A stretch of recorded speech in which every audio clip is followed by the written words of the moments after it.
आप सबको मेरा नमस्कार, good morning, good afternoon, good evening. जिस हिसाब से आप टाइम को और वीडियो को देख रहे हो उस हिसाब से अपने आप को सैल्यूटेशन के हिसाब से एडजस्ट कर लीजिएगा। सुबह के कितने बज रहे हैं? 2:30 बज रहे हैं। बड़ी मुश्किल से अभी हमने 10-15 मिनट पहले वीडियो रिकॉर्ड किया था, बीच में ही पॉज होकर के सारी मेहनत बेकार हो गई। देखो 2 नुमाइंदे हमारे साथ जग रहे हैं अभी भी वीडियो रिकॉर्ड करने के लिए। आज हम बात करने वाले हैं अपने बेसिक अरिथमेटिक की। अरिथमेटिक का पहला चैप्टर दैट इज एवरेज यानी कि औसत। लेकिन उस टॉपिक पे आने से पहले हम थोड़ी सी बात कर लेते हैं आपसे अंग्रेजी की यानी कि इंग्लिश की। भाई साहब मैक्सिमम वेटेज रखता है एसएससी के सीजीएल में। कितने क्वेश्चंस आते हैं? 35 क्वेश्चन आते हैं। हर क्वेश्चन 3 नंबर का, यानी कि उस हिसाब से कितने हो गए? 35 क्यों, 45 क्वेश्चंस आते हैं। और हर क्वेश्चन 3 नंबर के हिसाब से वेटेज कितना हो गया? 135 का। तो उस 135 को देखने के लिए आज हम कुछ बुक्स पलट रहे थे। बुक्स पलटते पलटते बोर हो गए तो क्या मन किया? गाना सुनने का। यकीन मानिए गाना सुनने का। और जब गाना सुनने का मन किया तो आजकल बड़ा हाइप ले रही है एक मूवी, नेटफ्लिक्स पे भी जल्दी जल्दी में रिलीज हुई है। नाम क्या उस मूवी का? क्या नाम है? तू झूठी मैं मक्कार। उसका एक बहुत बढ़िया गाना हुआ है, बहुत फेमस हुआ है आजकल। हर पार्टी में रात में 10-11 बजे के बाद बजना चालू होता है, सुबह 3-4 बजे तक बजता रहता है। उस गाने के कुछ बोल थे, तो अभी हम लोग क्या करते हैं, वो उस गाने में स्पेशल इसलिए है कुछ क्योंकि अभी हम लोग क्या करते हैं, एरर डिटेक्शन के जो सवाल लगाते हैं उसमें क्या करते हैं? ट्रांसलेशन करते हैं। क्या करते हैं? इंग्लिश से हिंदी में कन्वर्ट करते हैं और फिर ढूंढते हैं उसमें एरर। तो वही एरर निकालने के तरीके से मैं वाकिफ हो रहा था तो मुझे एक गाना याद आया। गाना क्या याद आया? मैंने सुना था एक्चुअली। वो गाना मैं यहाँ लिख रहा हूँ और आपके लिए आज का टास्क क्या है? उसको ट्रांसलेट करना है। बस कुछ नहीं करना है, सारी किताबें छान डाली और ट्रांसलेट करना है। गाना कुछ इस तरह से था। क्या था यार गाना?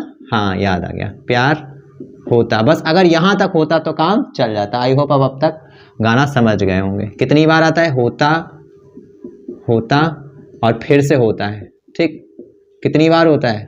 Infinite times. भाई साहब ठरके लोगों की दुनिया चल रही है, ये कई बार है। ठीक, आपके सामने रहा ये टास्क। क्योंकि पढ़नी तो इंग्लिश भी है, हर सब्जेक्ट में आती है, हर कॉम्पिटिटिव एग्जाम में आती है। बस इतना ही करना है। हम तो इसका ट्रांसलेशन कर नहीं पाए, हमारे पसीने छूट गए। अब ये टास्क आपके हवाले। जो इसको ट्रांसलेट कर लेगा वो आप इसको कमेंट में कर दीजिएगा, आपके पास एक बहुत प्यारा सा इनाम पहुंचेगा।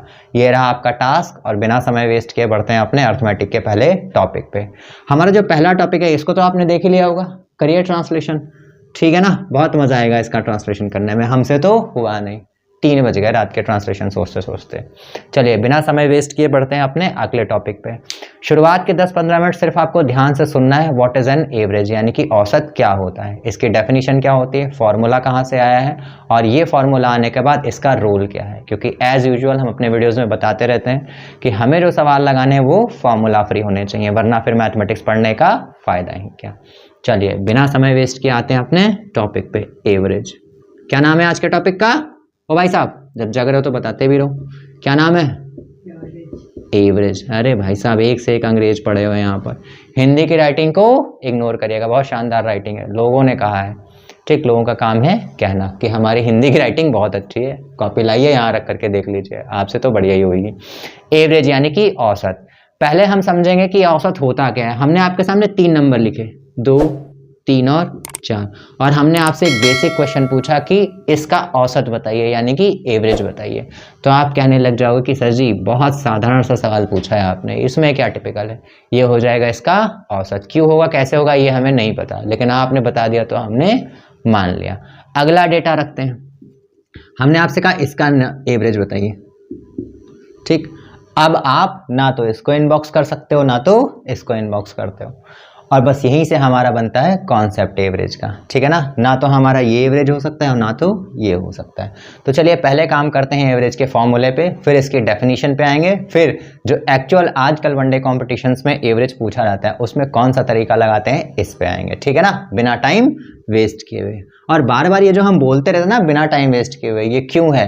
क्योंकि भाई साहब प्री में नंबर क्वेश्चंस कितने आते हैं? 100, और टाइम कितना मिलता है? 60 मिनट। यानी पर क्वेश्चन आपको पूरा 1 मिनट भी नहीं होता है। तो बस रट लेना है, एग्जाम आने तक 2-2.5 महीने जो बचे हैं आपको क्या रट लेना है कि हमें समय नहीं बर्बाद करना है। ठीक है ना? तो चलिए बात आती है फॉर्मूले की। एवरेज को हम डिनोट करते हैं एवीजी से। ठीक, अब हम इसको किससे लिखेंगे? पूरा एवरेज नहीं लिखेंगे, इससे लिखेंगे। और हमने प्राइमरी क्लासेस में पढ़ा होगा, 6ठी-7वीं में पढ़ा होगा शायद, ठीक, प्राइमरी और जूनियर में, कि एवरेज का फॉर्मूला क्या होता है। मुझे तो याद भी नहीं है। सम ऑफ, कुछ ऐसे ही होता है, सम ऑफ क्वांटिटीज। ठीक, और इसको किससे डिवाइड करने लग जाते हैं हम? नंबर ऑफ क्वांटिटीज से, नंबर ऑफ क्वांटिटीज से। और बस इसी को आज हमें डिकोड करना है। देखो ये जो फॉर्मूला लिखा हुआ है ये हमने बचपन में पढ़ा था, लेकिन अब इसको नहीं लगाना है। यहाँ जो सम ऑफ क्वांटिटीज होती हैं इसका मतलब क्या होता है, जो भी डेटा हमें दिया हुआ है यानी कि एवरेज निकालने के लिए कुछ नंबर्स दिए होते हैं, जैसे हमने लिख दिया 2 3 5 4 2 8, ये नंबर्स हैं। इसको हम क्या कहते हैं, क्वांटिटीज, यानी कि दिया हुआ डेटा। जो भी हमें काम करना होगा आप क्वेश्चंस पे, वो किस पे करना पड़ेगा, इसी डेटा पे करना पड़ेगा। इस डेटा का अगर हमें क्या निकालना है, एवरेज, तो ये क्या होते हैं हमारे सम ऑफ क्वांटिटीज, यानी कि जो फ्रैक्शन फॉर्म में लिखा हुआ है इसके ऊपर क्या आता है, इन सब का जोड़, यानी कि सम। यही तो लिखा हुआ है सम ऑफ क्वांटिटीज यानी कि डेटा। और नीचे क्या आता है, जितने नंबर दिए हुए हैं, जितने नंबर, जैसे 1 2 3 4 5 और 6, बस यही होता है फॉर्मूला। तो देखिए क्या लगाते हैं हम यहाँ पर, सम करते हैं तो 8 2 10 4 14 5 19 19 और 3 22 22 और 2 24, कितना आया 24। इसको जब हम किससे डिवाइड करने लग जाएंगे, कितने नंबर हैं 1 2 3 4 5 6 से डिवाइड करेंगे, तो 24 को 6 से डिवाइड करेंगे कितना आएगा 4, और यही हो जाएगा हमारा आंसर। अब तक हमने यही सीख रखा था और यही हम पढ़ते आ रहे थे, बट अब हमें इसको नहीं पढ़ना है। ये तो मैंने आपको इसलिए पढ़ा दिया क्योंकि एवरेज के पहले ही, जैसे ही आप किसी भी किताब को खरीद के लाते हो बढ़िया एकदम फ्रेश माइंड से, और जब उसका पहला पन्ना खोलते हो तो उसमें क्या लिखा होता है, एवरेज, और फिर क्या लिखा होता है, एवरेज का फॉर्मूला, इसलिए मैंने बता दिया। लेकिन ये क्या है, टोटल वेस्ट। क्यों है वेस्ट, ये हम आगे की कहानी में समझेंगे। सबसे पहले समझते हैं एवरेज की डेफिनेशन को, कि एवरेज को कहते कैसे हैं। जैसे हमारे पास एक क्लासरूम है, एक कक्षा है, क्या है, कक्षा। इसमें हमारे पास 4 बच्चे, नहीं 5 बच्चे मान लेते हैं, सोनू, मोनू, राम, किशन और लाहौरी। ठीक, नाम नहीं याद है, बहुत फैंटास्टिक नाम है, सोनू, मोनू, राम, किशन और लाहौरी, ठीक है ना। एक बच्चा और आया, या फिर एक क्लास टीचर आया, क्लास टीचर का नाम था बी। इस बी के पास थे हमारे पास 20 पेन्स, ठीक, इसके पास क्या थे, 20 पेन थे। इसने कहा कि ये 20 के 20 पेन आप यहाँ रख लीजिए, कितने, 20 पेन्स, और इस पूरे क्लास में रख लीजिए, ठीक है ना। और मैं जा रहा हूँ, यानी कि ये क्लास टीचर जा रहा है, और उसने कहा कि सब लोग बराबर बराबर हिस्से में बांट लीजिएगा। बराबर बराबर मतलब जितने इनको मिलेंगे उतने ही इन्हें मिलेंगे और उतने ही इनको भी मिलने चाहिए। तो ये जो भाषा इन्होंने बोली है, यानी ये जो सेंटेंस मैंने बोला है कि जितने लोग हैं इनमें से जितना भी दिया हुआ है उसको बराबर बराबर बांट लीजिए, यही कहलाती है एवरेज की डेफिनेशन, यानी कि औसत की परिभाषा। जितना भी हमारे पास डेटा दिया हुआ है, यहाँ पर कितना था 20, वो जितने लोग हैं उनमें अगर समान तरीके से समानुपात में बांटा जाए, यानी कि बराबर बराबर रेशियो में या बराबर बराबर क्वांटिटी में बांटा जाए, तो वही कहलाता है हमारा एवरेज। उस फॉर्मूले से लगाने जाएंगे तो आपको सम दिया हुआ है ऑलरेडी, यानी कि टोटल जो है सम दिया है क्वांटिटीज का, वो कितना है 20, और कितने लोगों में बंटना है, यानी कि नंबर ऑफ क्वांटिटीज कितनी है, आप कहोगे 1 2 3 4 5। यही फॉर्मूला लगाते तो यहां से कितना आता 4, तो हर एक इंसान को कितने पेन मिलते, 4 पेन मिलते। डेफिनेट फॉर्मूले के हिसाब से ऐसे, और डेफिनेशन के हिसाब से 20 पेन है ना, इसको हमने क्या किया, 4 दिए, इसको 4 दिए, इसको 4 दिए, इसको 4 दिए, और लास्ट वाले को भी 4 दीजिए। तो डेफिनेशन के हिसाब से भी हमारा औसत कितना आ गया 4, ठीक है ना। ये हो गया हमारा औसत की परिभाषा, यानी कि डेफिनेशन ऑफ एवरेज, ठीक है ना। अब बारी आती है कि सर इसको एग्जाम्स में कैसे पढ़ना है। तो एग्जाम्स में पढ़ने के लिए हम आपको पढ़ाएंगे स्टैटिस्टिक्स, यानी कि आपने 10th और 12th में अगर स्टैटिस्टिक्स ले रखी थी, यानी कि मैथमेटिक्स से थे, तो आपको ये मेथड बहुत आसानी से समझ में आ जाएगा, और आप यूज्ड टू भी होंगे, कभी ना कभी ये मेथड आपको समझ में आया भी होगा। इस मेथड का नाम है डेविएशन मेथड, ठीक। और डेविएशन की डेफिनेशन क्या होती है, जैसे ही आप 20 की उम्र क्रॉस करते हो, आप घर से थोड़ा सा रिलायबल होते हो, तो आपके लाइफ में क्या आते हैं, फ्लक्चुएशंस। उन्हीं फ्लक्चुएशंस को बोलते हैं डेविएशन। किसी को बाबू मिल जाता है, किसी को सोना मिल जाता है, किसी को चांदी मिल जाती है, किसी को भगोना मिल जाता है, तो सब क्या करते हैं, अपने रास्तों से अलग हट जाते हैं, और उन्हीं से रास्तों से अलग हटने को क्या बोलते हैं, डाइवर्जन, यानी कि डेविएशन। आपकी लाइफ मस्त ऐसे चल रही होती है, एकदम स्मूथ सी, ए से बी तक जा रही होती है, फिर आपको कोई बाबू सोना जादू टोना भगवाना मिल जाता है, तो आपकी लाइफ कैसे हो जाती है, एकदम ऐसे हो जाती है ना। आगे सुख तो पीछे दुख है वाला कॉन्सेप्ट। रात अच्छी बीतेगी तो दिन में लड़ाई हो जाएगी, और दिन अच्छा बीतेगा तो रात में लड़ाई, और एक दिन क्या होता है, यही भगवाना आपको कहाँ डुबा देता है, नरक में। इतने नरक में ले जाता है, ये तो कम नरक है, और भी ज्यादा में ले जाएगा। तो यही होता है आपका डेविएशन, ये होता है स्मूथ पासेज और ये है डेविएशन। इसको एवरेज में कैसे लगाना है आज हम यही सीखेंगे, ठीक है ना। तो चलो हटाते हैं इस मोह माया को और आते हैं अपने कॉन्सेप्ट पे। डेविएशन का मतलब ये होता है कि आपको कोई भी डेटा दिया हुआ है, उस डेटा से जो हमारा एवरेज है वो कितना ज्यादा है या कितना कम है, यही होता है डेविएशन। जैसे मैं यहाँ 4 नंबर लिख रहा हूं, 2, 6, 4 और 8, ठीक है ना। एक नंबर और जोड़ लेते हैं 12, और मैं आपसे कह रहा हूं कि इसको आपको क्या करना है, एवरेज इसका निकालना है। तो एक तो तरीका वही है, sum of quantities divided by number of quantities, और दूसरा तरीका क्या है, डेविएशन। अभी जब ये डेटा सरल है तब तो हम इसको आराम से लगा लेंगे, लेकिन क्या हुआ भाई साहब, कोई समस्या, एनी प्रॉब्लम? चलो आगे बढ़ते हैं। जब हम इस समस्या को सॉल्व करने जाएंगे अपने फॉर्मूले के हिसाब से, तो क्या करेंगे, सबको जोड़ लेंगे, ठीक। 6 2 8 4 12, 12 8 20, 20 और 12 32, ठीक। ये हो गया sum of quantities divided by number of quantities. कितने यहाँ पर, 1 2 3 4 5, 32 को 5 से डिवाइड करना है, ठीक। तो आंसर कितना आ जाएगा, 6.4, यही हो जाएगा हमारा एवरेज, ठीक है ना। कैसे आया ये मुझे नहीं पता, ये तो बेसिक डिवीजन मल्टीप्लिकेशन है। बारी आती है कि इसमें डेविएशन का क्या रोल है, और यकीन मानिए जो हाई लेवल के क्वेश्चन से एवरेज में आते हैं, कैट मैट या एसएससी के मेंस में, सीजीएल के मेंस में, या बैंकिंग में पीओ लेवल पे, ठीक है ना, या एनडीए सीडीएस यानी डिफेंस के एग्जाम्स में जो एवरेज आता है, उसमें अगर आप ये फॉर्मूला लगाने जाओगे तो आपके सवाल हिलेंगे भी नहीं। और सवालों के हिलने का मतलब क्या होता है, with in the fraction of seconds उनका आंसर निकालना। तो उस तरीके को सीखने के लिए क्या सीखना चाहिए हमें, डेविएशन। डेविएशन कोई नई बला नहीं है, बस आप ये समझ लीजिए कि इसके लिए हमें क्या आना चाहिए। हमें ये एक बेसिक सा कॉन्सेप्ट पता होना चाहिए कि जिस भी डेटा का हम एवरेज निकाल रहे हैं उसमें जो औसत आता है, यानी कि जो बराबर बराबर हिस्सेदारी मिली है, वो सबसे छोटे नंबर, डेटा में जो सबसे छोटा नंबर होता है उससे बड़ा होगा, और जो सबसे बड़ा नंबर होता है उससे छोटा होगा। ये जरूरी नहीं कि ये इसी ऑर्डर में लिखा हो, ये ऐसे भी लिखा हो सकता था 2 4 12 8 और 6, ठीक। ऑर्डर मायने नहीं रखता है। हमें क्या ध्यान रखना है कि जो एवरेज है वो क्या होना चाहिए, सबसे छोटे नंबर से बड़ा होना चाहिए, और सबसे बड़े नंबर से औसत छोटा होना चाहिए। क्यों होना चाहिए अभी आप समझ जाओगे। तो हमने यहाँ से इसको अर्थमेटिक में लिखने की कोशिश करी, तो कैसे होती है, एवरेज ऑफ आ डेटा, किसी भी डेटा का एवरेज ये किससे बड़ा होना चाहिए, स्मॉलेस्ट नंबर से बड़ा होना चाहिए। जो सबसे स्मॉल है उससे हमेशा बड़ा होगा, ठीक। और क्या होगा, सबसे लार्ज यानी कि लार्जेस्ट से छोटा होगा, ठीक है ना। लार्जेस्ट से छोटा होगा और स्मॉलेस्ट से बड़ा होगा।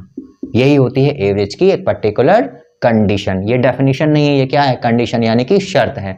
अगर इसका एवरेज, बहुत बेसिक सा सवाल हम पहला ही पूछने जा रहे हैं, अगर इसका एवरेज हमने कह दिया 1, हमने क्या कहा, इसका एवरेज 1 है, तो बताओ ये सही है कि नहीं है, देख के बताओ इसका औसत 1 आएगा कि नहीं आएगा, नहीं आ सकता। और इसका एवरेज हमने लिख दिया, इस पूरे डेटा का हमने लिख दिया 14.5, और फिर आपसे कह दिया बताओ 5 सेकंड के अंदर बताओ क्या ये इसका एवरेज हो सकता है। आप कहोगे सर इस कंडीशन के हिसाब से ना तो 1 इसका एवरेज हो सकता है और ना तो 14.5। जो हम बताते जा रहे हैं बहुत ध्यान से सुनिएगा, देखिए ऑप्शन एलिमिनेशन में ये फैक्टर्स कितना काम करते हैं। अभी तो बोरिंग लग रहा होगा, लेकिन यकीन मानिए फ्रैक्शन ऑफ सेकंड्स में ऐसे ही ऑप्शंस एलिमिनेट होते हैं। हमने आपसे क्या कहा, जो एवरेज है किसी नंबर का वो हमेशा दिए हुए डेटा के सबसे छोटे नंबर से बड़ा होगा और सबसे बड़े नंबर से छोटा होगा। आप देख लीजिए ये क्या था, ये सबसे बड़ा नंबर क्या था 12, उससे बड़ा था, इसलिए ये एवरेज हमारा नहीं हो सकता। और इधर क्या लिखा हुआ था हमने 1, ये सबसे छोटे यानी कि स्मॉलेस्ट नंबर से छोटा था। स्मॉलेस्ट नंबर यहाँ क्या था भाई साहब, 2 था, और ये क्या है 1। सो रहे हैं भाई साहब, जबकि मार लो, अश्लीलता बंद कर दो यार। तो ये क्या है, हमारा करेक्ट आंसर नहीं हो सकता। हमारा एवरेज 3 हो सकता है, 5 हो सकता है, 9 एटसेट्रा एटसेट्रा हो सकता है, लेकिन इनमें से एक्यूरेट आंसर क्या है, यही हम सीखेंगे डेविएशन से। तो आई होप अब तक आपको डेफिनेशन, कंडीशन और सारी कैटेगरी समझ में आ गई होंगी एवरेज की। बढ़े आगे, बढ़े। चलो अब बारी आती है डेविएशन से कैसे ये सॉल्व होगा। तो चलो भाई सॉल्व करने की कोशिश करते हैं इसको। डेविएशन का जो सबसे बेसिक रूल होता है वो हमने आपको समझा दिया कि the average of a number, average of a given data should lie in between smallest and largest number. क्या कहा हमने, इतनी देर में कौन से राम अड़ के गए। एवरेज यानी कि औसत किसी भी दिए हुए डेटा का वो क्या छोटे नंबर से बड़ा होना चाहिए और बड़े नंबर से छोटा होना चाहिए। 2 और 12 के बीच में आप कोई भी रैंडम नंबर मान लो। चलो हमने मान लिया 8, हमने मान लिया कि यही 8 हमारा औसत है यानी कि एवरेज है। अभी हम क्या सीख रहे हैं, डेविएशन। क्या सीख रहे हैं, डेविएशन, है ना। मजे आ रहे हैं, पक्का मजे ही लेने आ रहे हो भाई साहब। तो हमने क्या मान लिया, इसका एवरेज 8, और अब हम क्या करेंगे, अब हम इस 8 को हर इंडिविजुअल नंबर से, यानी कि इनको हम मान लेते हैं आदमी, हर आदमी से मिलाने जाएंगे। सबसे पहले इस आदमी के पास जाएंगे, इससे कहेंगे ये बताओ तुम लोगों के डेटा में एवरेज कितना है, औसत कितना है, 8। तो ये क्या कहेगा, 8 मेरे पास नहीं है। तो फिर हम उनसे सवाल पूछेंगे कि तुम्हारे पास 8 से कितना कम है, तो ये रोते रोते बोलेगा साहब 6 कम है। और कम का मतलब क्या है, माइनस। बस इतना ध्यान रखना, ज्यादा का मतलब प्लस और कम का मतलब माइनस। ठीक है ना, क्लियर। तो इसके पास कितना कम है 8 से, आप कहोगे 6 कम है, 6 कम है। अगले नंबर के पास गए, इनसे पूछा तो ये भी वही रोना रोने लगे कि अरे यार हमको तुमने 8 से 2 कम दे दिए, तो कितने कम है, 2 कम है। इन नंबर्स को ध्यान से सुनिएगा कि ये हम लिख क्या रहे हैं। फिर गए 4 के पास, 4 से हमने कहा तुम्हारे साथ भाई क्या रिश्ता है इसका, 4 ने भी रोना रोना चालू कर दिया। क्या कहा कि हमारे पास औसत से कितना कम है, 4 कम है। यहां तक तो कहानी रोने की चल रही थी। अब 8 के पास है, बताओ भाई तुम्हारा औसत से क्या रिश्ता है, क्या लेना देना है। तो ये कहेंगे ना हमारे पास औसत से ज्यादा है और ना हमारे पास औसत से कम है। तो इन्हें क्या मिला, 0, ना तो ज्यादा ना तो कम। फिर हम किसके पास गए, 12 के पास। 12 से जब हमने पूछा तुम्हारा 8 से क्या रिश्ता है, तो 12 ने क्या कहा, हम तो भैया बड़े आदमी, हमारे पास औसत से कितना ज्यादा है, 4 ज्यादा है। ठीक है ना। तो ये जो नंबर आपको सिंबल्स में दिख रहे हैं, माइनस माइनस प्लस, यही होते हैं डेविएशन। किससे ये डेविएशन है, 8 से ही तो है। और 8 को हमने क्या माना था अपना, एज्यूम क्या किया था, ठीक, एवरेज ही तो माना था। क्या माना था, एवरेज। लेकिन ये एक्चुअल एवरेज नहीं था। जैसे प्रोविजनल रिजल्ट्स आते हैं ना, वैसे ही ये प्रोविजनल एवरेज था, हमारा माना हुआ एज्यूम्ड एवरेज। ठीक, उससे ये क्या है, डेविएशन है। अगर ये डेविएशन 0 होता, देखिए अभी आप समझिएगा कि ये एवरेज डेविएशन का मतलब क्या होता है। अगर ये 0 होता तो यही हो जाता हमारा एवरेज। लेकिन क्या देखो ये सब मिल बांट करके 0 आ रहा है क्या, देखो ये -4 है, ये +4 है, सबको जोड़ डालिए। ठीक, तो +4 को -4 से जोड़ोगे तो क्या आ जाएगा, 0। फिर यहाँ क्या है, 0। फिर यहाँ क्या है, -2, और यहाँ क्या है, -6। -2 में -6 जोड़ने जाओगे तो कितना आएगा, -8। यानी कि हमने जो एवरेज निकाला है उसके हिसाब से हमारे पास अभी भी -8 कम होना चाहिए। लेकिन वो 8 तो तब कम होना चाहिए जब हम किसी एक की बात कर रहे होते हैं। यहाँ है कितने लोग, आप कहोगे 1 2 3 4 5। तो इस 8 को कितने लोगों में डिवाइड करना है, आप कहोगे 5 लोगों में। ठीक है, कर देते हैं डिवाइड। समझते चलिएगा, जब 8 को 5 से डिवाइड करोगे तो कितना आएगा, 1.6। कैसे डिवाइड करना आया, कैलकुलेशन को बहुत आसानी से सीखिएगा। 8 को 5 से मत डिवाइड करने लग जाइएगा, बहुत बेसिक तरीका है। 8 को हमें डिवाइड करना है 5 को, और 5 को हम क्या लिख सकते हैं, 10/2। सिखाया ना ये तरीका, बताया कि नहीं, तुमको नहीं आता होगा लेकिन तुम्हें आता होगा। 5 क्या लिख सकते हो, 10/2। यहाँ पर 5 की जगह क्या लिख दो आप, 10/2। 10/2 का मतलब ये 2 ऊपर चला जाएगा। बस देखो कितना सिंपल हो गया, 8 दूनी 16, 16/10 यानी कि 1.6। ऐसे डिवाइड किया हमने इसको। तो देखिए जैसे जैसे कैलकुलेशंस आती जा रही है हम आपको सिखाते जा रहे हैं। कितना आंसर आया, 1.6। लेकिन ये क्या है, माइनस का है, यानी कि जो हमने औसत माना था वो कहीं ना कहीं ज्यादा हो रहा था। किससे ज्यादा हो रहा था, इस पूरे डेटा से। कितना ज्यादा हो रहा था, 1.6। तो अब हमें क्या करना है, इस माने हुए औसत से कितना घटा देना है, 1.6, क्योंकि यहाँ माइनस लगा हुआ है। तो जब 8 में से आप क्या घटाओगे, 1.6, तो कितना आ जाएगा, कितना आ जाएगा, 6.4, और यही हो जाएगा हमारा आंसर। ठीक है ना। तो इसका कहने का मतलब यह है कि अगर हमने एज्यूम करके जो हमारा प्रोविजनल एवरेज माना था वो हमने गलत भी मान लिया था, तो उसको भी हम डेविएशन से सही कर सकते हैं। अब आप कहोगे सर जी इतना झमेला क्यों करने जाएं, सीधे सीधे इसको जोड़ करके सवाल को अब तक हम खत्म कर चुके होते हैं, आप तो डेविएशन ही सिखाते रह गए। तो हम आपसे ये कहेंगे कि CGL 2017 के मेंस का क्वेश्चन पेपर उठा लीजिए और फिर लगाइए ये तरीका। वहाँ 22 ऐसे नंबर थे जिनको ऐड करना था और सब्ट्रैक्ट करना था, और मज़े की बात 22 में से कम 17 या 18 नंबर ऐसे थे जो डेसिमल्स में थे। और जब डेसिमल में हमको ऐड या सब्ट्रैक्ट करना होता है तो क्या होता है, हमारी बैंड बजती है। तो हमें बैंड नहीं बजानी है। चल रही है यहाँ रामायण, तो भाई साहब को आ रही है बहुत अच्छी नींद। ओ भाई साहब अगर नींद आ रही हो तो उसका ट्रांसलेशन करो उसी वाले गाने का। कौन सी मूवी थी वो, तू झूठी मैं मक्कार। बहुत बढ़िया मूवी है भाई साहब, देखना चाहिए आपको। 2 ही मूवीज आजकल हाइप पे, केरला स्टोरी और तू झूठी मैं मक्कार। और तीसरी चीज जो सबसे ज्यादा हाइप पे है वो क्या है, CGL 2022 का रिजल्ट। गजब का फ्लक्चुएशन हुआ है। ठीक, क्यों हुआ है, 36,000 सिलेक्शन हुआ है। 36,000 में से लगभग 17,000 ऐसे हैं जो ऑलरेडी कहीं ना कहीं काम कर रहे हैं। तो इसका मतलब ये है कि आपका कंपटीशन उनसे है, किनसे है, जो ऑलरेडी कहीं ना कहीं काम कर रहे हैं और उन्हें अपने काम में रस मलाई नहीं मिल रही है। ठीक है ना, देख लीजिए भाई साहब, आपका कंपटीशन अपने पड़ोस में बैठी चिंकी मिंकी चिंकू मिंकू से नहीं है, जो लाइब्रेरी में ऐसे मोबाइल चलाते हुए मिलते हैं। किनसे है, जो दिन भर 8 साढ़े 8 घंटे सेंट्रल गवर्नमेंट के डिपार्टमेंट्स में काम करते हैं और उसके बाद रात में आके पढ़ते हैं। सोच लीजिए आपका कंपटीशन किनसे है। कट ऑफ से इंट्रोड्यूस कराएंगे तो भाई साहब मैक्सिमम कट ऑफ जो गई है वो कितनी गई है, 350। ठीक, वाइस प्रेसिडेंट सेक्रेटेरिएट के असिस्टेंट सेक्शन ऑफिसर, जो ऑफिसर उसमें वाइस प्रेसिडेंट सेक्रेटेरिएट में जो क्या होते हैं ऑफिस होते हैं, उसमें असिस्टेंट सेक्शन ऑफिसर होते हैं, उसकी सबसे ज़्यादा कट ऑफ गई है 350 आउट ऑफ 390। और जो लोवेस्ट कट ऑफ गई है वो किसकी गई है, पोस्टल असिस्टेंट और सॉर्टिंग असिस्टेंट की। कितनी गई है, 290 आउट ऑफ 390। देख लीजिए कंपटीशन। चलिए बारी आती है अगले सवाल की। जैसे हमने आपसे कहा कि आपको एवरेज निकालना है 2, 6, 4, 3, 5, 7 और 8 का। धीरे धीरे हम जैसे डेविएशन हमें समझ में आता जाएगा हम डेटा को चेंज करते जाएंगे।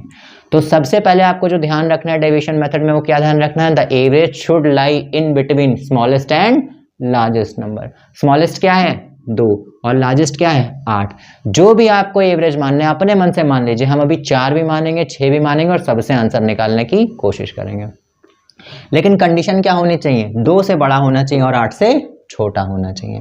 तो चलिए हम मानते हैं एवरेज अपना 5। सबसे पहले मानेंगे 5, फिर मानेंगे 6, फिर मानेंगे क्या मान लें, 7 मान लेंगे और तीनों पे हम एक एक बार समझने की कोशिश करेंगे। एंड आई होप जब तीनों पे हम ये समझ जाएंगे तो इसके बाद एवरेज का आपका पूरा कॉन्सेप्ट डेविएशन मेथड से क्लियर हो जाएगा।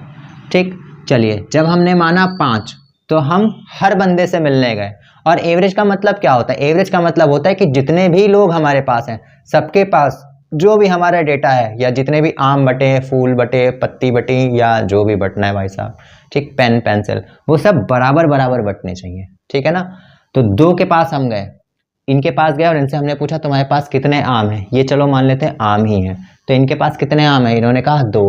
और औसत के हिसाब से कितने होने चाहिए, 5। तो कितने कम है, आप कहोगे 3 कम है। फिर हम 6 के पास गए, बारी बारी जाएंगे। इनसे पूछा हमने तुम्हारे पास कितने आम हैं, 6।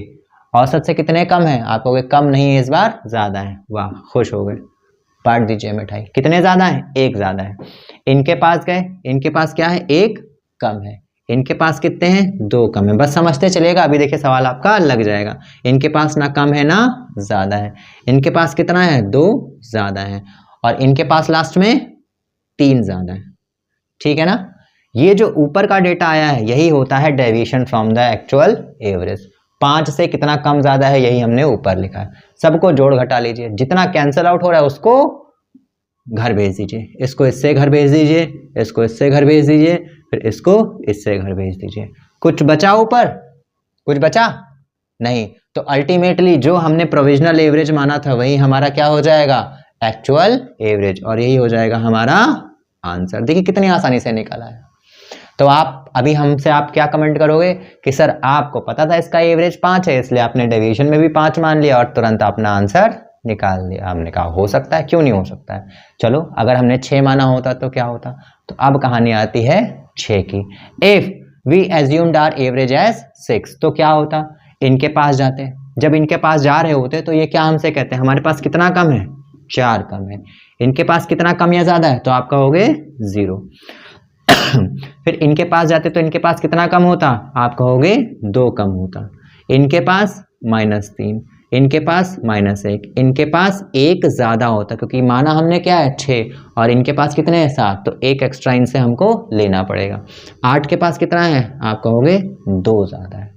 तो ये जो नंबर्स आए हैं ये क्या हैं, यही हैं हमारे डेविएशंस। किस केस में, 6 के केस में। तो आप देखिए यहाँ क्या कट पिट रहा है, उसको हटा दीजिए और फिर कर लीजिए अपना एडिशन।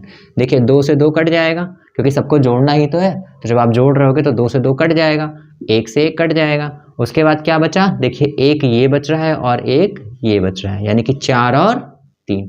-4 में -3 जोड़ने जाओगे तो कितना आएगा, 7 माइनस का 7। ठीक है ना। यानी कि जो हमने एवरेज माना है उससे डेविएशन 7 कम है। लेकिन कहानी क्या गड़बड़ा गई, क्या ये एक ही से कम है, आप कहोगे नहीं। ये औसत का मतलब ही है कि ये नंबर जो भी बचा है या जो भी कम रह गया है वो सब में बराबर बराबर बटेगा, है ना। तो कितने लोग हैं, 1 2 3 4 5 6 7, तो -7 है और 7 लोगों में बटेगा तो कितना आएगा, 7 नंबर है और 7 लोगों में बटेगा, तो हर एक से कितना कम हो जाएगा, आप कहोगे -1। तो हमने जो एवरेज माना था वो क्या था, 6, और वो क्या हो गया, इससे 1 ज़्यादा हो गया, तो 6 में से हमें क्या करना पड़ेगा, 1 घटाना पड़ेगा। तो जैसे ही आप 6 में से 1 माइनस करोगे कितना आंसर आ जाएगा, 5। देखो हो गई कहानी वही। यानी कि अगर हमने डेविएशन मेथड में कोई गड़बड़ी कर भी दी है तो अल्टीमेटली हमारा रिजल्ट सही आ भी जाएगा। अगर कैलकुलेशन में आपने एक बार गलती कर दी होती, फर्ज करिए आप यहाँ जोड़ होते 6 2 8 4 12 12 3 15 और 15 की जगह आप क्या कर देते 14, तो फिर आप दोबारा इसको रीचेक करने जाते तो दोबारा नए तरीके से ही करना पड़ता, वो हो जाता टाइम कंज्यूमिंग। उसी टाइम को बचाने के लिए ये डेविएशन मेथड होता है।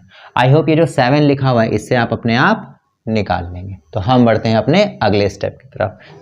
चलिए बात करते हैं अपने अगले कॉन्सेप्ट की तरफ। जो हमारा अगला कॉन्सेप्ट है वो क्या है, वेटेड एवरेज। वेटेड एवरेज का मतलब ये है कि हमने अभी आपको थोड़ी देर पहले बताया था कि जब शिफ्टिंग लगाते हैं या फिर डेविएशन लगाते हैं तो कुछ चीज़ें ऐसी होती हैं जिन्हें हम एज्यूम करते हैं जो हमारा प्रोविजनल एवरेज होता है, और प्रोविजनल एवरेज हमारे करेक्ट आंसर से कैसे डिफरेंट होता है, जो डेविएशंस आ रहे होते हैं हर एक इंडिविजुअल वैल्यू से, उसी से हम डेविएशन को क्रॉस करते हैं, मल्टीप्लाई करते हैं या प्लस करते हैं, जो भी करना होता है करके हम अपने एक्चुअल रिजल्ट पे आ जाते हैं। जो हमारा अगला टॉपिक है वो क्या है, डेविएशन से थोड़ा सा डिफरेंट है, जिसमें कुछ लोग आ रहे होते हैं कुछ लोग जा रहे होते हैं, और बैंकिंग के मेंस में और एसएससी के जो सीजीएल का मेंस होता है इसका फेवरेट टॉपिक है ये, जिसमें एक क्लासरूम होती है। पहले तो हम आपके सामने टॉपिक लिखे दें। टॉपिक क्या है हमारा, एक छोटा सा कॉन्सेप्ट है जिसको हम कह सकते हैं कि वेटेड एवरेज। वेटेड एवरेज, ठीक। अब हम क्या लिखेंगे एवरेज को, एवीजी से, ये हमने अभी आपको समझा दिया था। वेटेड एवरेज का मतलब ये है कि ये हमारा तब काम करता है जब हमारा एक पर्टिकुलर ग्रुप दिया होता है, उस ग्रुप में कुछ बच्चे होते हैं, कुछ चीज़ें होती हैं, या कोई भी क्वांटिटी होती है, उनका एक फिक्स्ड एवरेज दिया होता है। उस एवरेज में हम छेड़खानी करते हैं, यानी कि जो एग्जामिनर होता है वो क्या करता है, या तो कुछ बच्चों को बुला रहा होता है उस क्लासरूम में, या फिर कुछ बच्चों को क्लासरूम से बाहर भेज रहा होता है। बस यही कहानी समझनी है आपको, 10 से 15 मिनट में खत्म हो जाएगी। उसके बाद सीधे आते हैं अपने बेहतरीन सवालों पे। जैसे मैं आपसे बात करूं कि एक क्लासरूम है, ये है एक क्लासरूम, इस क्लासरूम का नाम हमने दे दिया ए। इस क्लासरूम में हमारे पास 5 स्टूडेंट्स हैं। कितने हैं, 5 स्टूडेंट्स, 5 बच्चे हैं, छात्र छात्राएं, जो भी आपके हिसाब से कंफर्टेबल हो आप समझ लीजिएगा। और हर एक के पास 20 बुक्स हैं। कितनी हैं, 20 बुक्स, 20 बुक्स, ठीक है ना। इन बच्चों को हमने नाम दे दिया, बहुत ही क्लैरिटी से समझने के लिए इन बच्चों को हमने नाम दे दिया P, Q, R, S और T। कितने बच्चे हैं, 5, और हर एक के पास कितनी बुक्स हैं, 20। आप कहोगे 20 बुक इनके पास है, 20 इनके पास, 20 इनके पास, 20 इनके पास और 20 इनके पास। बहुत ध्यान से समझते चलिएगा तो आपको ये आने जाने वाला कॉन्सेप्ट समझ में आ जाएगा। और यकीन मानिए अगर ये कॉन्सेप्ट आपको समझ में आ गया तो आप बिना पेन पेपर के इस सवाल को आराम से कर लेंगे। जो क्लासरूम में लोग आते हैं या किसी क्रिकेट मैच में एक बॉलिंग और बैटिंग एवरेज होता है, जिसमें कुछ आगे के मैचेस में बैट्समैन 0 पे आउट हो जाता है या विकेट नहीं ले पाता है बॉलर, तो उस चीज़ में जो डेविएशन काम करती है वही वेटेड एवरेज होता है। देखिए जैसे मैंने आपसे कहा कि आपके पास 5 बच्चे हैं, हर बच्चे के पास कितने नोटबुक्स हैं, आप कहोगे 20। अब यहाँ कहानी स्टार्ट होती है किसी के आने की। तो सबसे पहले हम इनकमिंग की बात करेंगे, ठीक। इनकमिंग यानी किसी के आने की 2 तरह से काम करती है। सपोज दैट जो बंदा आ रहा है उसका नाम है मिस्टर एक्स, ठीक। तकलीफ देने वाला यही है, सारा नौटंकी यही करता है। अगर ये एक्स इस ग्रुप में आने की कोशिश कर रहा है तो आप बहुत ध्यान से सुनते चलिएगा और समझते चलिएगा। अगर ये एक्स इसमें आ रहा है तो 2 तरीके से ही सवालों में आता है। पहला तरीका ये होता है कि अगर ये क्लासरूम में आ रहा है और जैसे ही यहाँ एंट्री करेगा तो ये सारे बच्चे जो इसके अंदर हैं P, Q, R, S and T, ठीक, ये सारे बच्चे इसको यहाँ पर वेलकम करने जाएंगे और वेलकम करने जाते समय इससे एक सवाल पूछेंगे कि तुम क्या किताबें लेकर के आए हो कि नहीं। तो ये क्या कहेगा, हाँ हम किताबें लेके आए हैं। फिर अगला क्वेश्चन होगा कि कितनी किताबें लेकर के आए हो। एवरेज का कॉन्सेप्ट यहीं से काम करना स्टार्ट कर देगा। जैसे ही इनसे पूछेगा कि कितनी किताबें लेकर के आए हो, तो अगर इनका आंसर है 20 तो ये कहेंगे 20 किताबें हम सबके पास हैं और 20 किताबें तुम भी लेकर के आ रहे हो, तो इसका मतलब तुम हमारे ग्रुप की तरह ही एग्जिस्ट करते हो, तो हम तुम्हें अपने ग्रुप में शामिल कर लेंगे। और ये एक्स आ गया इनके ग्रुप में। कितनी किताबें लेकर के आया, 20। देखो जरा ध्यान से देखो, एवरेज की डेफिनेशन क्या होती है। एवरेज की डेफिनेशन होती है हर इंसान के पास उतनी ही क्वांटिटी होनी चाहिए जो कि अगले दूसरे इंसान के पास है। जितनी P के पास है उतनी ही T के पास है और उतनी ही X के पास भी है। इसका मतलब ये है कि इसके आने से, X के आने से कोई भी फर्क एवरेज में नहीं पड़ेगा। जैसे इसका पहले एवरेज कितना था, आप कहोगे 20 था, अब कितना हो गया, x आ गया, x आ गया तो टोटल नंबर कितने हो गए, टोटल नंबर कितने हो गए, आप कहोगे 6, क्योंकि पहले कितने थे 1 2 3 4 और 5, अब कितने हो गए 6। तो ये हो गया डिनोमिनेटर वाली चीज़। और सम अब कितना हो जाएगा, आप कहोगे 20 25 100 तो यहाँ तक था और 20 एक्स्ट्रा ले आया तो कितना हो गया 120। और जब इसको इससे डिवाइड करने लग जाओगे तो आंसर कितना आएगा 20। देखिए क्या एवरेज में कोई फर्क पड़ा, नहीं पड़ा। तो फॉर्मूले के हिसाब से भी फर्क नहीं पड़ा। और जो हमने कॉन्सेप्ट अभी सीखा था कि हर इंडिविजुअल के पास इक्वल डिस्ट्रीब्यूशन होना चाहिए, वही डिस्ट्रीब्यूशन अभी भी है। तो कहानी कब नहीं गड़बड़ होती है, जब कोई आने वाला उतना ही एवरेज लेकर के आ रहा है जितना ऑलरेडी वहां पर जो एंटिटीज हैं उनके पास है। जैसे यहाँ इनके केस में कितना था, सबके पास 20 था और जो आ रहा था वो कितना लेकर के आया है 20। तो जब भी कभी किसी एक पर्टिकुलर ग्रुप में, यहाँ तो इसका हमने नाम क्या दिया था क्लास, ये क्लास ए थी, इसमें जब भी कोई नया बंदा आता है और जब वो नया बंदा आ रहा है, ग्रुप हो सकता है, आइडेंटिटी हो सकती है, एक इंडिविजुअल बंदा भी हो सकता है, जैसे इस केस में एक बंदा आ रहा था, तो वो वही एवरेज लेकर के आ रहा है, यानी उतने ही नंबर लेकर के आ रहा है जितने ऑलरेडी सबके पास हैं, तो उससे एवरेज में कोई फर्क नहीं पड़ेगा। Am I clear? ठीक। कहानी कब गड़बड़ होती है, जब इसका केस नंबर 2 बनता है। और केस नंबर 2 कैसे बनेगा, अगर ये 20 ना लेकर के आ रहा होता। अब हम क्या कहेंगे, अब हम कहेंगे ये 20 लेकर के नहीं आ रहा है, हम कुछ भी मान लेते हैं।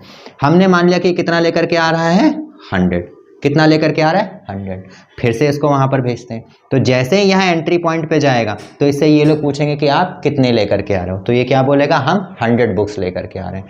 तो ये लोग क्या करेंगे, इसको यही रोक देंगे, कहेंगे सबसे पहले तो तुम अपनी 20 बुक्स लेकर के आओ, क्योंकि तुम्हें हमारी तरह से बनना है। यानी कि कितना बनना है, आप कहोगे कि 20-20 के हिसाब से लेकर के आना है। तो सबसे पहले क्या करेगा, अपनी 100 यहाँ लेकर के आ रहा होगा, 100 में से क्या करेगा, 2 पार्ट में डिवाइड कर लेगा एवरेज सीखने के लिए। क्या करेगा, 20 तो इधर कर देगा, जो 20 इसको एंट्री दे देंगी। तो जब 20 इधर इसने कर दी तो कितनी बची, 80 बची, ठीक है ना। इन 80 को हम थोड़ी देर के लिए साइड में रख देते हैं और इन 20 को काउंट करते हैं। ये 20 लेकर के इधर जाएगा तो ये यही इंडिविजुअल आइडेंटिटी बन जाएगी। और अब एवरेज में कोई फर्क पड़ेगा, आप कहोगे नहीं। लेकिन जब ये 20 किताबें लेकर के अंदर चला गया तो कितनी एक्स्ट्रा बाहर रह गई, आप कहोगे 80। इन 80 किताबों को अब हमें एडजस्ट करना है। तो आप क्या कहोगे, सर जी अगर इनको भी बराबर बराबर इन लोगों में बांट दें तो काम हमारा हो जाएगा। तो बराबर बराबर बांटने का कॉन्सेप्ट क्या है, आप कहोगे 80 किताबें बची हैं और कितने लोगों में बंटनी है, 6 लोगों में। क्योंकि अब कितने हो गए इस ग्रुप में, 5 स्टूडेंट थे, एक्स और आ गया तो कितने हो गए 6। तो आप कहोगे इन 80 किताबों को, ये 80 एक्स्ट्रा ही तो बची हैं, इन्हीं 80 किताबों को कितने लोगों में बांटना है, 6 लोगों में। ठीक, तो ये जब इन लोगों में बटेंगी बराबर बराबर तो हर आदमी को उतना ही एक्स्ट्रा मिल जाएगा। पहले कितना एवरेज था 20, अब कितना हो जाएगा 80/6, यानी कि 40/3। 40/3 कितना हुआ जा करके, 3 1 जा 3, 3 3 जा 9, 13.33 कितना हो जाएगा 13.33। यानी कि पहले जब ये बंदा अंदर गया था तो इसने जब 20 की एंटिटी ली थी तो कोई चेंज नहीं आया था, लेकिन ये 80 एक्स्ट्रा बचने की वजह से एक्स्ट्रा कितनी किताबें पर हेड बच रही है, हर एक आदमी के हिसाब से कितनी बच रही है 13.33। तो इसका मतलब पहले 20 थी और अब कितनी एक्स्ट्रा जुड़ जाएंगी 13.33। तो नया एवरेज क्या हो जाएगा, नया एवरेज क्या हो जाएगा, कितना हो जाएगा 20 + 13.33। ठीक, तो कितना हो जाएगा 33.33। और ये जो कॉन्सेप्ट आया है ये है क्या, ये हमारे हिसाब से क्या है, हर इंसान यानी हर स्टूडेंट के पास अब जो नई किताबें आई हैं वो कितनी आ गई 33.33। क्लियर। ये कॉन्सेप्ट हमने क्या सीखा है, जब कोई बंदा आ रहा है और आने के समय अगर वो सेम नंबर लेकर के आ रहा है तो एवरेज में कोई फर्क नहीं पड़ रहा है। अगर वो इन लोगों से ज्यादा लेकर के आ रहा है तो क्या फर्क पड़ेगा, सबसे पहले आप इसको 2 पार्ट में डिवाइड कर लीजिए, सिर्फ दिमाग में ही करना है। 2 पार्ट में डिवाइड करिए, पहला वो जिसमें पहले से ही लोगों के पास कितनी कितनी किताबें हैं और उसके बाद जितना एक्स्ट्रा बचा है उसको साइड में रख दीजिए। फिर जिसको हमने साइड में रखा है उसको जितने नए लोग हो गए उसमें बराबर बराबर डिस्ट्रीब्यूट कर दीजिए, हो गया काम। ठीक, एक तीसरा कॉन्सेप्ट इसमें और है जिसको हम कहते हैं कि अगर यही बंदा आ रहा होता और इनके पास जितना एवरेज है इससे कम लेकर के आ रहा होता। 2 मिनट में उसको भी समझते हैं, फिर आगे बढ़ते हैं जब यहाँ से बच्चे बाहर जाते हैं। ठीक है ना, चलिए बस ध्यान से समझते रहिएगा, इसमें कोई इतना टिपिकल चीजें नहीं है। जब अभी हम इनको सवालों में लगा रहे होंगे तो देखिए कितनी आसानी से ये सवाल सॉल्व हो जाएंगे। इसी एक्स की बात करते हैं और ये थर्ड केस है। थर्ड केस में क्या करता है ये बंदा, ये उतनी किताबें लेकर के आ रहा है जितनी इन लोग के पास थी, नहीं उससे कम लेकर के आ रहे हैं। चलिए मान लेते हैं इस बार वो कितनी लेकर के आ रहा है 14 बुक्स। कितनी लेकर के आ रहा है, आप कहोगे 14 बुक्स। ठीक। तो जैसे ही ये यहाँ पर एंट्री कर रहा होगा, हमेशा पूरा कॉन्सेप्ट जो एवरेज का है वो इसी क्लासरूम के अंदर एंट्री करने और यहाँ से एग्जिट करने का है। समझ में आ रहा है?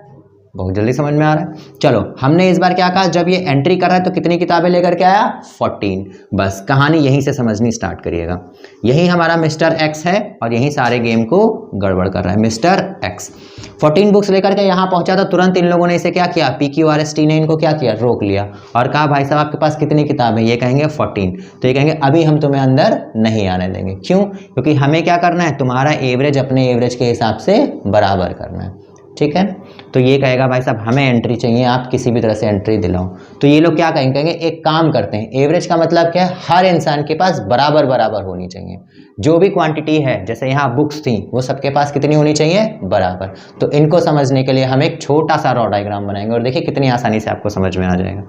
जैसे हमने कहा कितने लोग हैं, P Q R S और T, और जो एक्स्ट्रा बंदा आ रहा है उसका नाम क्या है, X। ठीक है ना। ये X कितनी बुक्स लेकर के आ रहा है, 14। ठीक। और इन लोगों के पास कितनी कितनी है, 20। 20 इसके पास है, 20 इसके पास, 20 इसके पास, 20 इसके पास और लास्ट में 20 के पास भी। T के पास कितनी है, 20। ठीक। अब जैसे ही यहाँ एंट्री लेने जाएगा तो इससे ये लोग क्या कहेंगे कि आप किसी तरह से कुछ ऐसा सिस्टम कर दो कि इसके पास जितनी हो उतनी ही इसके पास भी हो जाए।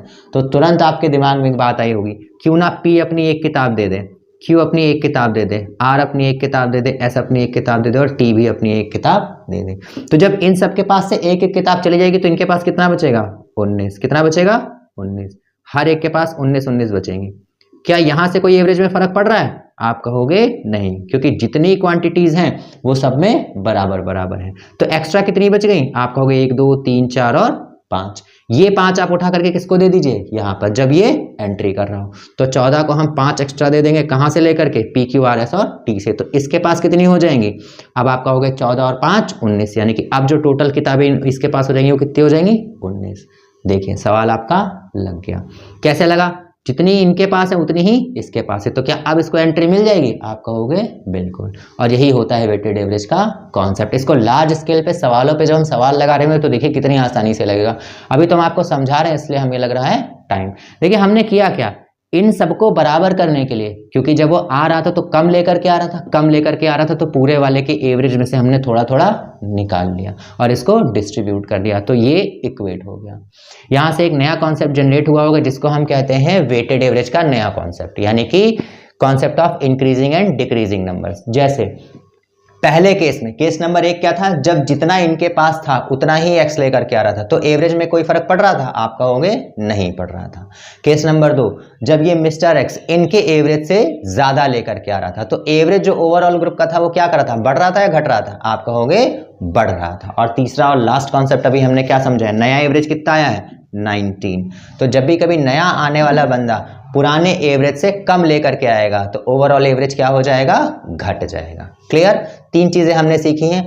अगर आने वाला बंदा एक बराबर नंबर लेकर के आ रहा है तो एवरेज में कोई फर्क नहीं पड़ेगा, अगर ग्रुप से ज्यादा लेकर के आ रहा है तो एवरेज बढ़ जाएगा ओवरऑल, और अगर ग्रुप से कम लेकर के आ रहा है तो ओवरऑल एवरेज घट जाएगा। कैसे घटेगा ये अभी हमने आपको समझा दिया। ठीक है ना। चलिए आगे बढ़ते हैं। ये तो क्या था, एंट्री वाला। अब बारी आती है एग्जिट की। इसी ग्रुप में हम एग्जिट की कहानी समझेंगे। ठीक। चलिए फटाफट बिना टाइम वेस्ट किए बढ़ते हैं अपने एग्जिट वाले पॉइंट पे, जो कि एवरेज का हमारा लास्ट कॉन्सेप्ट है। इसके बाद सीधे सवालों पे आएंगे। ठीक। चलिए ये हमारा एक क्लासरूम है, इस क्लासरूम का नाम है ए। कितने बच्चे थे इसमें, 5 बच्चे, P Q R S और T। और हर बंदे के पास कितनी बुक्स थी इस बार, 100 बुक्स। कितनी थी, 100 बुक्स। और T के पास 100। तो इस पूरे ग्रुप में कितनी बुक्स थी, आप कहोगे 100 100 100 करके कितनी है, 500। और फटाक से बढ़ते हैं अपने एग्जिट वाले पे। मिस्टर X हैं। ठीक। मिस्टर X जब आ रहे थे तब तो कहानी ठीक थी, लेकिन अभी हम क्या करेंगे, मिस्टर X को लाना नहीं है, यहां से किसी को निकालना है। तो X की जगह हम क्या लिखेंगे, T। चलो हम T को बाहर निकालते हैं। तो 3 तरीके हैं। एक तरीका तो है कि T जितनी सबके पास है सारी किताबें लेकर के चला जाए। दूसरा तरीका क्या है, इंडिविजुअल अपनी किताब लेकर के जाए। और तीसरा तरीका क्या है, कुछ किताबें यहाँ छोड़ के अपने से कम किताबें ले जाए। तो केस नंबर 1, अगर T यहाँ से बाहर जा रहा है तो तुरंत ये PQRS से पूछेंगे कि भाई साहब कितनी किताबें लेकर के जा रहे हो। तो जैसे इसने कहा कि हम 100 बुक्स लेकर के जा रहे हैं, तो आप कहोगे सर 100 लेकर के जा रहे हैं, सबके पास 100 100 थी, तो क्या इन पे कोई फर्क पड़ेगा, आप कहोगे नहीं। देखिए 500 थी, 500 में से ये टी कितनी ले जाएगा, 100 ले जाएगा ना, 100 ले जाएगा, तो कितनी बचेंगी 400, 400 ही तो बचेंगी। और कितने लोगों में डिवाइड हो जाएंगी, अब टी तो बाहर चला गया तो कितने बचे, 1 2 3 4। जब 400 को 4 से डिवाइड करोगे तो अल्टीमेट एवरेज कितना आएगा 100। यानी कि यहाँ से हमने क्या समझा कि जो बंदा जा रहा है वो अपनी सिर्फ अपनी किताबें लेकर के जा रहा है और इनकी किताबों से कोई छेड़खानी नहीं कर रहा है, तो उस केस में एवरेज में कोई फर्क नहीं पड़ेगा। ये ठीक वैसे ही है जैसे मिस्टर एक्स जब आ रहे थे तो बराबर नंबर ऑफ बुक्स लेकर के आ रहे थे, उस केस में 20 किताबें लेकर के आ रहे थे तो एवरेज में कोई फर्क नहीं पड़ रहा था। ठीक वैसे ही यहाँ भी काम हो रहा है, जब ये टी जा रहा है तो इक्वल नंबर ऑफ बुक्स लेकर के जा रहा है तो क्या होगा, एवरेज में कोई फर्क नहीं पड़ेगा। केस नंबर 2, अब ये क्या करेगा, अब ये ज्यादा किताबें ले जाएगा क्योंकि ओवरऑल किताबें कितनी हैं 500, तो ये 500 तक किताबें ले जा सकता है। केस नंबर 2 में हम क्या करेंगे, इसकी किताबें ज्यादा कर देंगे। केस नंबर 2 में टी कितनी किताबें ले जाएगा, टी किताबें ले जा रहा है 200, कितनी 200, और जैसे ही ये 200 लेकर के जा रहा होगा इस एग्जिट पॉइंट पे पहुंचेगा तुरंत ये PQRS को रोक देंगे। क्यों रोकेंगे, सीधा सा कॉन्सेप्ट है, इससे यही कहेंगे कि भाई साहब अगर आप हमारा एवरेज डिस्टर्ब ना करते तो हमारे लिए काम आसान हो जाता। इस बार आपने क्या किया है, एवरेज को डिस्टर्ब किया है। कितनी किताबें लेकर के जा रहे हो 200, तो जाते समय इसको रोक दिया और कहा कि 2 तरीके से जाओ। पहला तो तरीका ये है कि आप 100 बुक्स अपनी ले जाइए, कोई इशू नहीं है। जब तक ये 100 ले जा रहा था तब तक कोई भी इशू नहीं था। कहानी कहाँ गड़बड़ाई है, जब ये 100 से ज्यादा ले जा रहा है।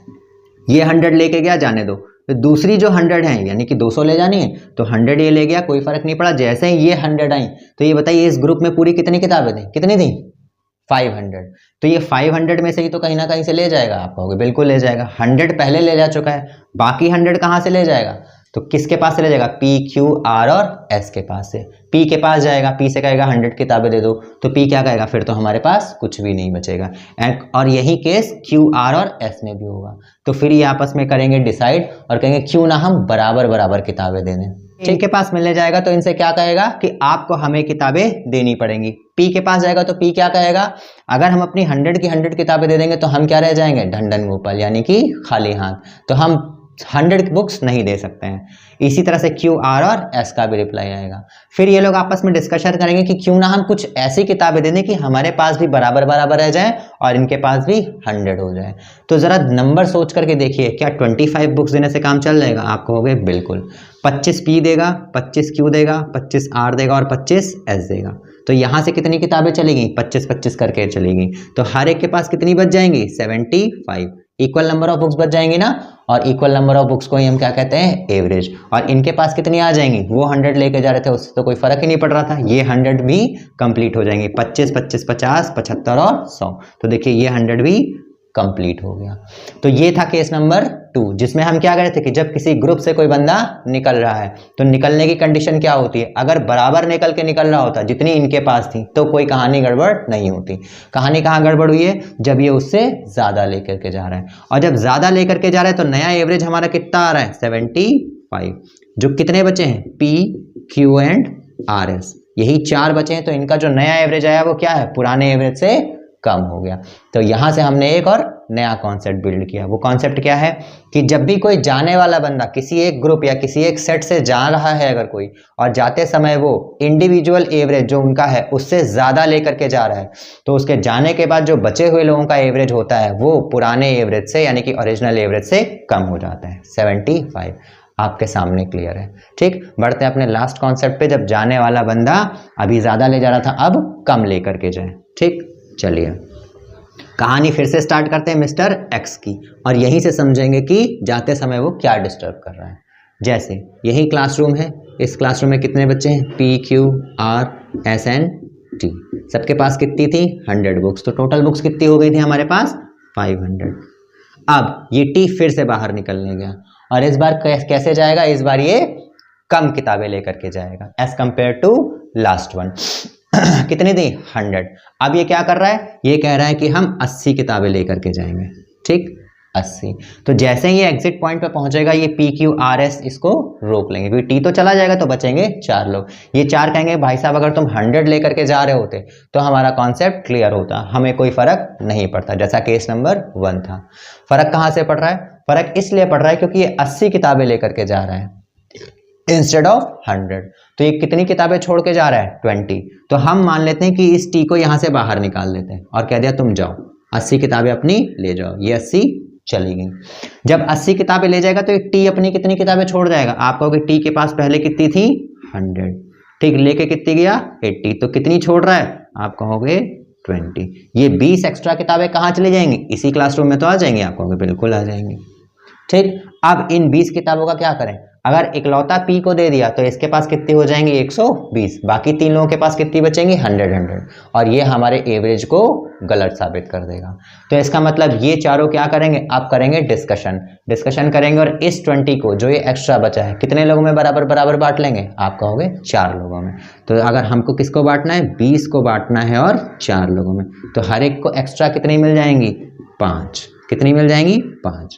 तो अभी कितनी थी 100, अब कितनी हो जाएंगी 105। हर एक के पास कितनी हो जाएंगी 105। और देखिए ये क्या हो रहा है? ये हो रहा है इक्वल डिस्ट्रीब्यूशन। तो यहाँ से जो हमारा एक कॉन्सेप्ट आया वो क्या आया कि जब कोई बंदा बाहर जा रहा होता है और वो पर्टिकुलर एवरेज से कम लेकर के जा रहा है, यानी कि 80 लेकर के जा रहा है, ठीक, तो जो नया एवरेज आएगा वो हमारे पुराने एवरेज से ज्यादा होगा। ठीक है ना? और ऐसा क्यों हो रहा है? सीधा सा कॉन्सेप्ट है। ऐसा इसलिए हो रहा है क्योंकि जब कोई बंदा जा रहा है और कम चीजें लेकर के जा रहा है as compare to the whole average, तो वो कुछ चीजें एक्स्ट्रा छोड़ के जा रहा है, और जो एक्स्ट्रा चीजें छोड़ के जा रहे हैं वो जब डिवाइड होंगी तो हम लोगों में बट जाएंगी। अगर वही बंदा कम लेकर के जा रहा है तो ये तरीका है, वही बंदा अगर ज्यादा लेकर के जा रहा है तो इसका मतलब पुराने लोगों से कुछ ना कुछ एक्स्ट्रा छीन के ले जा रहा है, और एक्स्ट्रा छीन के ले जाने का मतलब क्या हुआ कि वो उनके एवरेज को कम कर रहा है। ये थे 3 कॉन्सेप्ट जिसमें हमारा एग्जिट और एंट्री होती है। यही होता है पूरा वेटेड एवरेज का तरीका। जब भी कोई बंदा आएगा तो क्या होगा, जब भी कोई बंदा जाएगा तो क्या होगा, अगर आते समय वो बराबर ले आ रहा है तो क्या होगा, कम ले आ रहा है तो क्या होगा, ज़्यादा ले आ रहा है तो क्या होगा, और जाते समय भी यही 3 केसेस। आई होप इतनी चीज़ें आपको समझ में आ गई होंगी। अब जो अगला हमारा कॉन्सेप्ट होगा, यानी जो अगला वीडियो होगा एवरेज का, उस पर सीधे सवाल लगेंगे।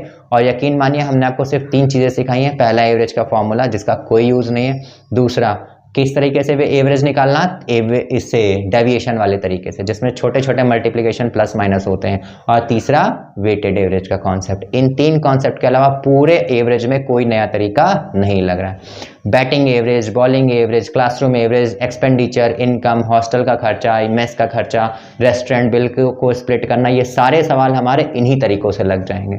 जिस अगली वीडियो में हम मिल जाएंगे उसमें हम सिर्फ और सिर्फ बढ़िया अच्छे लेवल के सवालों को लगाएंगे। सवाल नंबर 1 से सवाल नंबर 10 तक का एवरेज रहेगा, और पहला सवाल थोड़ा इजी रहेगा, दूसरा उससे थोड़ा टफ, तीसरा थोड़ा और टफ, और फिर देखिए कैसे with in certain limit of time हम फटाफट सवालों को एज यूजुअल क्या बनाएंगे, धुआं बनाएंगे। ठीक है, तो चलिए मिलते हैं अपनी अगली वीडियो में। तब तक के लिए इसको आप बिल्कुल दिमाग में चिपका लीजिएगा। ठीक है ना? चलिए बाय बाय।